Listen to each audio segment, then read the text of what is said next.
মাঝে মাঝে মনে হয় ভগবান তখনই আমাদের বাড়িতে আসেন যখন উনি স্বয়ং আমাদের বাড়িতে আসতে চায়।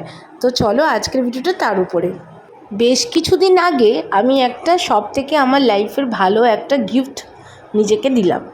তো এই ভিডিওটা বেশ কদিন পুরনো, তো আজকে ভাবলাম যে তোমাদের সবার সাথে শেয়ার করি, কারণ এটা একটা কোইন্সিডেন্সও আছে। চলো তোমাদেরকে আমি গল্পটা বলি। তো বেশ কিছুদিন আগে আমি একটা অর্ডার করেছিলাম ফ্লিপকার্ট থেকে, আর এই পার্সেলটা আমার, তোমরা কোইন্সিডেন্টলি বলতে পারো বা লাকিলি বলতে পারো, আমি এই ডেলিভারিটা কিন্তু পেলাম মঙ্গলবার দিনকে। এবারে গেস করো তো আমি কেন এত হ্যাপি হচ্ছি যে মঙ্গলবারে পার্সেলটা পেয়েছি। আর মঙ্গলবার পার্সেলটা পেয়েছি বলে আমি যে এত এক্সাইটেড কেন সেটা তোমরা হয়তো ভাবছো। আর চলো তোমাদের এক্সাইটমেন্টও একসাথেই শেষ করি। আমি তোমাদেরকে দেখাচ্ছি আমি এই পার্সেলটার মধ্যে কি এসেছিলো, তার জন্য আমি এত এক্সাইটেড। এটা আমার জন্য অনেক বড় গিফট, সেটা আমি নিজেকে নিজেই দিয়েছি। পার্সেলটা বার করতে একটু ডিফিকাল্টি হচ্ছিল, কারণ জিনিসটাও তো অতটাই স্পেশাল যেটা আমি অর্ডার করেছিলাম। আর এই দেখো, এর মধ্যে এত সুন্দর করে পেপার র্যাপ ট্যাপ করে পার্সেলটা কিন্তু পাঠিয়েছে। আমার একটা খুবই ফেভারিট আর খুব স্পেশাল গিফট, যেটা আমি বলতে পারি।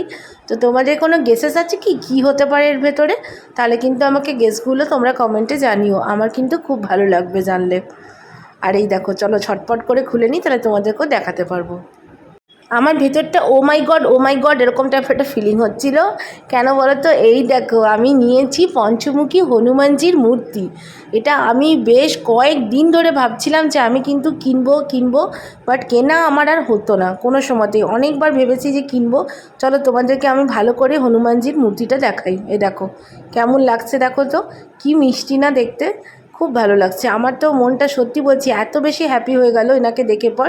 আর সবথেকে বড় আমার জন্য লাকি আর যেটা বলতে পারো সেটা হচ্ছে আমি ডেলিভারিটা পেলাম মঙ্গলবার দিনকেই।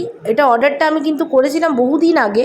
তারপরে ডেলিভারিটা হওয়ার জন্য আমাকে প্রথমে বুধবার বা এরকম বৃহস্পতিবার দেখাচ্ছিল, তারপরে এনিওয়েজ আমাকে মঙ্গলবারই ডেলিভারিটা দিয়েছিল সেদিনকে।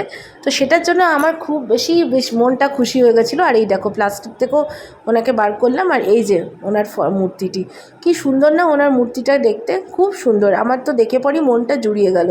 তো চলো এবার ওনাকে আমি আমার ঠাকুর ঘরে সুন্দর করে সাজিয়ে রাখি আর তোমাদেরকেও দেখাই।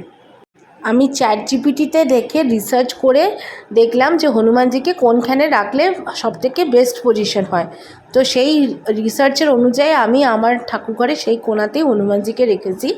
আর যেরকম আমাকে চ্যাটজিপিটি থেকে বললো যে আমি যদি হনুমানজির জন্য একটা ঘিয়ের প্রদীপ বা ঘিয়ের মোমবাতি জ্বালাই তাহলে সেটা কিন্তু খুব ভালো হয়। আর ওই জন্য আমি দেখো ওই নিচে ওই ঘিয়ের এইটা আমি রেখেছি ওনার জন্য। আমি এখন থেকে প্রত্যেক দিনই যখনই পুজো করি তখনই এই ঘিয়ের মোমবাতিটা জ্বালাচ্ছি। এটা এই তেজস ব্র্যান্ডের একটা ঘিয়ের মোমবাতির ডাব্বা আমি কিনেছি হচ্ছে জিও মার্ট থেকে। তো এটা বেশ ভালোই, আমার তো বেশ ভালো লাগছে। আর রেগুলারলি আমি আগেও হনুমান চালিসা ডেলি পড়তাম, এখন আরও পড়ছি। আর কন্টিনিউ ওটা সেমই রেখেছি, খালি ঘিয়ের মোমবাতিটা জ্বালানোটা নতুন স্টার্ট করেছি যখন থেকে আমি হনুমানজিকে আমার বাড়িতে নিয়ে আসতে পেরেছি।